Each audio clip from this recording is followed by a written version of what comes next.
सरकारलाई समस्या छ, मैले बुझेको छु सभामुख महोदय। अपहरणको आरोप लगाउनेहरूलाई म चुनौती दिन चाहन्छु। यदि प्रमाणित भयो भने सबै मान्यजीहरूको अगाडि म झुन्डिएर मर्न तयार छु। के हामीलाई आरोप लगाउने डाक्टरहरू पनि झुन्डिन तयार छन्? स्थानीय प्रशासन भन्दा पनि स्थानीय तहको जनताको हातमा, त्यसमध्ये पनि ती त्रसित चाहिँ एक प्रकारको जमातको हातमा अहिलेको प्रशासन तन्त्र गएको स्थिति छ। ती उद्योगहरू चल्न सकेका छैनन्। कृषिसँगै अर्को जोड्ने विषय भनेको गाँजा खेती नै हो। म लगायत माननीय महेश बस्नेत समेतको चरित्र हत्या गर्ने काम जुन भयो, रोगको कारणबाट भने अर्कोतिर कोभिड भन्दा पहिले भोकले मर्ने हो कि भन्ने त्यसको त्रासबाट।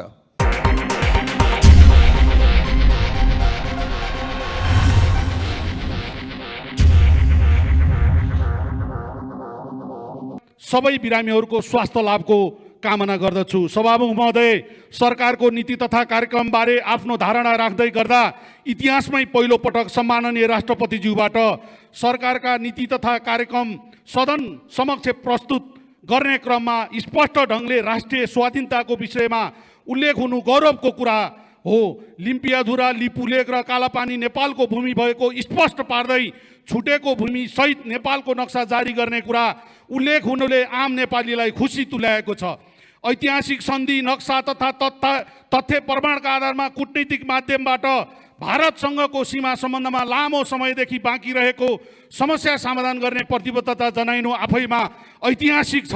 हामी चाहे देशका कुनै पनि कुनामा बस्ने बासिन्दाहरू देशको स्वाधीनताका विषयमा कसैले बलात् कुदृष्टि लाउँछ भने हामीलाई कदापि सह्य हुँदैन। सरकारको नीति तथा कार्यक्रमको प्रमुख विषयमा आएको स्वाधीनताको सवाललाई म व्यक्तिगत र जनप्रतिनिधिको हिसाबले हृदयदेखि नै समर्थन र सलाम गर्न चाहन्छु।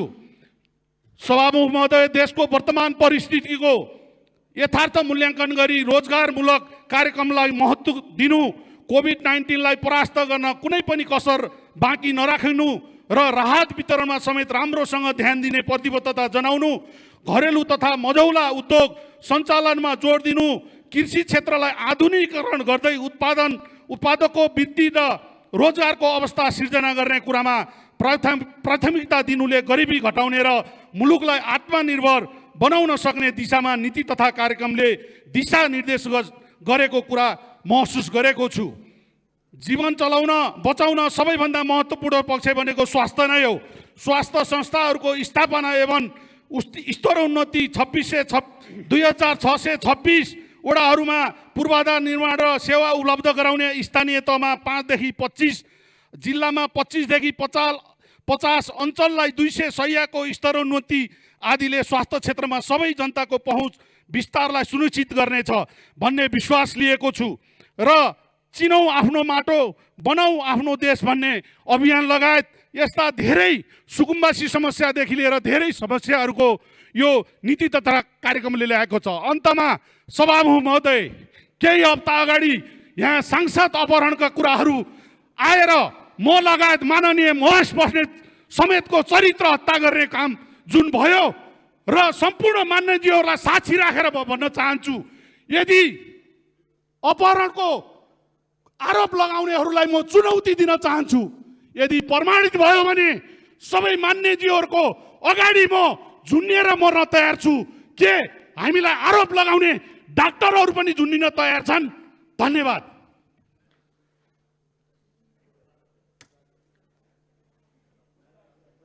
मान्य श्री विनोद कुमार चौधरी, समय 3 मिनट। यसपछि मान्य श्री गोमा देवकोटा। सामान्य सभामुख महोदय, नीति तथा कार्यक्रममा थुप्रै मिड टर्मदेखि लङ टर्म परियोजनाहरू, तीमध्ये कतिपय विगतका नीति तथा कार्यक्रममा समेत उल्लेख गरिएका तर विभिन्न कारणले अगाडि नबढेका योजनाहरू बारे पनि उल्लेख छ। म यहाँ ती परियोजनाका बारेमा होइन, आजको प्राथमिकताका बारेमा कुरा गर्न उभिएको छु। आजको प्राथमिकता भनेको अहिले बाँच्नु हो, अहिले बचाउनु हो। रोजगारी गुम्दैछन्, उद्योग धन्दा बन्द छन्, सडकमा उभिएका दिनौँ हातमुख जोड्नुपर्ने बाध्यता भएका कामदार कामविहीन छन्। नाङ्लो पसले हुन्, रिक्सा चालक हुन्, हरेक समाजको वर्ग त्रसित छ। एकातर्फ कोभिडको रोगको कारणबाट भने अर्कोतिर कोभिडभन्दा पहिले भोकले मर्ने हो कि भन्ने त्यसको त्रासबाट सरकारका घोषणाका बावजुद प्राथमिकताका क्षेत्रका उद्योग प्रोजेक्ट साइटहरू बन्द छन्। स्थानीय प्रशासनभन्दा पनि स्थानीय तहको जनताको हातमा, त्यसमध्ये पनि ती त्रसित चाहिँ एक प्रकारको जमातको हातमा अहिलेको प्रशासन तन्त्र गएको स्थिति छ। ती उद्योगहरू चल्न सकेका छैनन्। यदि खुलेका उद्योगै चल्ने स्थिति रहेन भने सभामुख महोदय, भोलिका दिनमा नयाँ उद्योग खुल्नेछन् र लाखौँको तादादमा विदेशबाट, भारतबाट र नेपालकै जब मार्केटमा थपिने युवालाई हामी रोजगारी दिन्छौँ भनेर उद्घोष गर्नु त्यो दिवा सपना मात्र हो। अर्को ठुलो चुनौती अब अहिले जुन बाहिरबाट फर्केर आउने यो त्यसको ठुलो तादादमा त्यो प्रोसेस सुरु भइसकेको छ। युवालाई, बेरोजगारलाई जब मार्केटमा इन्भल्भ गर्नका लागि कृषि क्षेत्रलाई प्राथमिकताका साथ अगाडि उभ्याइएको छ। म पनि त्यसको पक्षधर हुँ। साँच्चीकै कृषि क्षेत्रलाई यदि सम्भाव्य बनाउन सकियो भने भारत र चीनबाट आयात हुने तरकारी र फलफुलसँग प्रतिस्पर्धा गर्न योग्य बनाउन सकियो भने एउटा सामुदायिक वनको एउटा सफल प्रयोग जसको उदाहरण विश्वले नेपाललाई देखाएर दिन्छ, त्यो टाइपको वातावरण बनाउन सकियो भने यसले एउटा काँचुली फेर्न सक्छ। तर यथार्थ के हो भने नेपालको कृषि उत्पादन भारत र चाइनाको प्रतिस्पर्धामा 30% भन्दा पनि बढी महँगो पर्दछ। हाम्रो कृषि, हाम्रो चाहिँ खेतको साइज, हाम्रो कस्ट अफ प्रोडक्सन, सरकारले ती नगण्य चाहिँ इरिगेसनका पम्पमा फर्टिलाइजर्समा दिने सब्सिडीले यो ठुलो चाहिँ कस्टको खाडललाई पुर्न सक्दैन। 30% भन्दा बढ्ता कस्टको डिफरेन्स जापान र अमेरिका जस्ता मुलुकले समेत आफ्ना कृषकहरूलाई र कृषि क्षेत्रलाई खुला हृदयले त्यसलाई प्रतिस्पर्धामा उतार्नका लागि अर्काको बजार बन्द गर्नुदेखि लिएर आफ्नो क्षेत्रमा ठुलो आवश्यक स्तरको सब्सिडी दिने कुरा दिने गर्दछन्। हामी त्यसबाट लाज मान्छौँ, त्यसबाट पछि हट्ने प्रयास गर्छौँ। म आग्रह गर्न चाहन्छु, म माग गर्न चाहन्छु कि यो पालि कृषिको क्षेत्रलाई, यो सम्पूर्ण युवालाई चाहिँ नि काममा लगाउनका लागि पुँजी र प्रविधिका साथसाथ भारत र चाइनासँग निर्बाध रूपमा आयात हुने वस्तुका साथ प्रतिस्पर्धा गर्न योग्य बनाउनका लागि वाञ्छित रूपमा उत्पादनसँग जोडेर ठुलो तादादको सब्सिडीको व्यवस्था गरियोस् ताकि यो क्षेत्रमा एउटा नयाँ क्रान्ति आउन सकोस्। सामुदायिक वनको अवधारणाले सृजना गरेको परिस्थिति फेरि पनि दोहोरिन सकोस्। सरकारलाई समस्या छ, मैले बुझेको छु सभामुख महोदय। सरकारलाई एकातर्फ कोभिड प्रतापित समस्यालाई फेस गर्नका लागि स्वास्थ्यकर्मीदेखि तिनको बन्दोबस्त र तत्काल राहतको व्यवस्था दिनुपर्ने आवश्यकता छ भने अर्कोतर्फ राजस्व घटेको स्थिति छ। तर त्यत्तिकै महत्त्वपूर्ण कुरा अर्को पनि के हो भने कतिपय यस्ता किसिमका खर्चहरू जसलाई रोक्न सकिन्छ त्यसलाई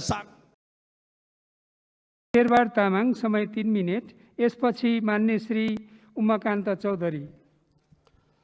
सम्माननीय सभामुख महोदय, 77-78 को नीति तथा कार्यक्रम प्रति पूर्ण समर्थन व्यक्त गर्दै कार्यक्रममा अझै सुनमा सुगन्ध हुन सक्थ्यो होला, केही कुराहरू अझै थप्न पाए राम्रो हुन्छ। त्यस कारणले म केही कुराहरू यहाँ सुझावको रूपमा राख्न चाहन्छु। सर्वप्रथम हामीले स्वास्थ्यलाई प्राथमिकतामा राख्यौँ, त्यस पछाडि लगत्तै नीति तथा कार्यक्रममा कृषिलाई प्राथमिकतामा राखेको भए हुन्थ्यो र कृषिका बुँदाहरू धेरै तल, अलि प्राथमिकता कम भएको हो कि भन्ने लाग्छ। त्यसो भएको कारणले स्वास्थ्य पछाडि कृषि नै हो अहिलेको प्राथमिकता। र हामी अरू जति पनि बनाउँछौँ, यो सभा चलिरहेको छ, मान्छेले अब घर बनाउँछन्, गाडी किन्छन्, अनेक बाटो बनाउँछौँ, अनेक सबै चिज मान्छे बाँच्नको लागि सजिलो बनाउने चिजहरू मात्रै हुन्। तर बाँच्ने सबभन्दा प्राथमिक कुरा भनेको चाहिँ खाद्यान्न नै हो, कृषिबाटै आउनु पर्दछ। त्यस भएकाले कृषिलाई नै प्राथमिकता दिन सक्यौँ भने कोरोना लगायतका अन्य जस्तोसुकै महामारी फैले पनि हामी बाँच्न सक्छौँ।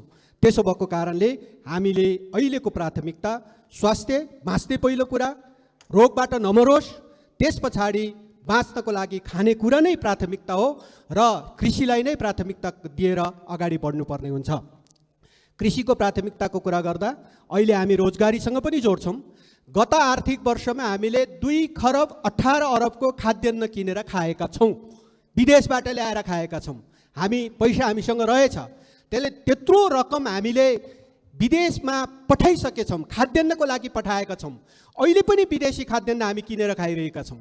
त्यसो भएको कारणले अब हाम्रा खाडी लगायतका मुलुकहरूमा लाखौँ नेपाली युवाहरू विदेशमा काम गर्न जान्छन्।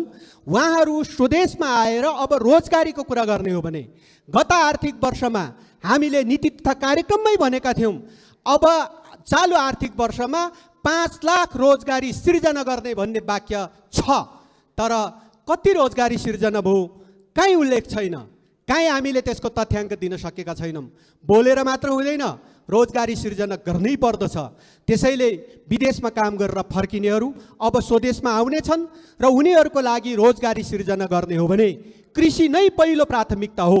2 खरब 18 अरब यदि यही मुलुकमा जोगाउने हो भने कमसेकम एक व्यक्तिले 50,000 कमाउँछन् भन्ने तथ्याङ्क राख्नुहोस्, 43 लाख मान्छे रोजगारी हुन सक्छन्। यदि त्यसलाई डबलै गर्ने हो भने कमसेकम 22-23 लाख मान्छे रोजगारी हुन सक्छन्। यो कुराको तथ्याङ्क नीति तथा कार्यक्रममा कमसेकम काहीँ न काहीँ सम्बोधन गरेर बोलेर आएको भए हामी साँच्चै अब रोजगारीतर्फ अगाडि जान सक्छौँ कि भन्ने कुरालाई हामीले ध्यान दिन सक्छौँ। त्यसको अलावा कृषिलाई हामीले सँगै अर्को कृषि खाद्यान्नसँग जोडिएको कुरा र कृषिसँगै एउटा आर्थिक उपार्जन गर्न सक्ने, खास गरी हामीले नगद आय आर्जनको लागि कृषिसँगै अर्को जोड्ने विषय भनेको गाँजा खेती नै हो। किनभने त्यो खेतीलाई हामीले सँगै कृषिसँगै जोडेर अगाडि बढाउन सक्यौँ भने आर्थिक उपार्जनको लागि उसले गाँजा खेती गर्नेछ र खानको लागि खाद्यान्न उपार्जन गर्नेछ र नेपाली जनतालाई बचाउनेछ। र यही कुरालाई हामीले प्राथमिकताका साथ अगाडि बढायौँ भने हामीले अरबौँ रुपियाँ मुलुकमा जोगाउन सक्छौँ। त्यति मात्र होइन, अर्को दोस्रो बुँदा प्राथमिकतामा पर्नुपर्ने भनेको ऊर्जा नै हो र ऊर्जालाई हामीले उत्पादन गरेर विदेशमा बेच्ने नै हो, हाम्रो छिमेकी राष्ट्रहरूलाई बेच्ने नै हो। त्यसको लागि केही ट्रान्समिसन लाइन, अन्तर्देशीय ट्रान्समिसन लाइनको प्राथमिकताको कुरा त आएको छ, तर त्यो निर्माण सुरु गर्नै पर्छ। यही आर्थिक वर्षबाट अब निर्माण सुरु गर्नुपर्छ र त्यसको लागि हामीले ऊर्जा राम्रोसँग उत्पादन गऱ्यौँ र विदेशमा बेच्न सक्यौँ भने निम्न आय भएका हाम्रा वर्गलाई, हाम्रो चाहिँ खास गरी बिजुली बत्ती मात्रै बाल्ने अरू उपयोगको लागि होइन, कमसेकम 200 युनिट बिजुली बत्ती निःशुल्क दिन सक्ने हिसाब निस्किन सक्छ। त्यसो भएको कारणले म सम्माननीय सभामुख मार्फत यो धारणा राख्दै माननीय श्री